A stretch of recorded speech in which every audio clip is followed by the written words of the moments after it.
가수 박상철의 아내 이모 씨가 남편의 주장을 전면 반박하고 나섰다. 이 씨는 5일 스포츠조선에 박상철에 대해 허위사실로 법적 대응할 것이라고 밝혔다. 그는 박상철은 밥 먹듯이 이혼 얘기를 하면서도 영화도 보고 부부관계도 갖고 여행도 가는 등 1분 1초마다 마음이 오락가락했다. 거기에 맞추느라 나도 힘들었고 마음의 병이 들었다. 그러다 2019년 7월 24일 박상철에게 맞은 날 아이가 보는 앞에서 경찰에게 쌍방폭행이라고 거짓말을 해서 내가 집을 나왔다.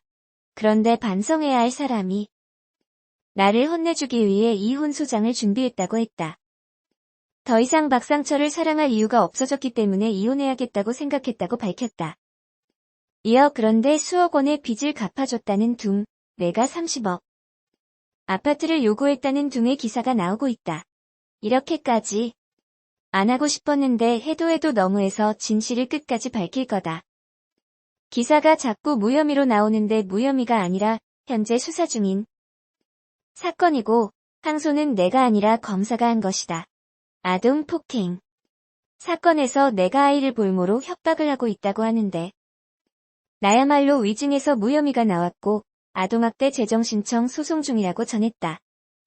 이 씨는 변호사 사무실에서 허위사실을 검토 중이다. 물론 나도 잘한 건 아니다. 하지만 인간 대접받지 못하고 산 세월은 꼭 밝힐 거다. 박상철을 위해 모든 걸 포기하고 살았는데 그만은 나한테 이러면 안 된다고 토로했다. 박상철은 전 부인 김 씨와 결혼 생활 중 이 씨와 외도로 이혼. 2016년 이 씨와 혼인신고를 했다. 그러나 이 씨는 박상철은 폭행 등의 혐의로 4차례에 걸쳐 고소했고 박상철 또한 이 씨를 협박 등의 혐의로 고소하며 두 사람의 관계는 파국으로 치닫게 됐다. 이와 관련 박상철은 이 씨와 만난 것을 제외하면 부끄러운 일을 한 적이 없다. 이 씨는 처음 만났을 때부터 모든 것이 거짓이었다. 빚도 많아서 내가 빚도 많이 갚아줬고 도덕적 관념에도 문제가 있었다. 폭행을 한 적은 결코 없다. 오히려 이 씨가 나를 때려 고막이 파열되기도 했다. 그러자 본인이 놀라 스스로 본인의 얼굴을 때렸다. 그러다 혼인신고를 하고 4개월 뒤 그 일을 갖고 이혼 소송을 걸더라.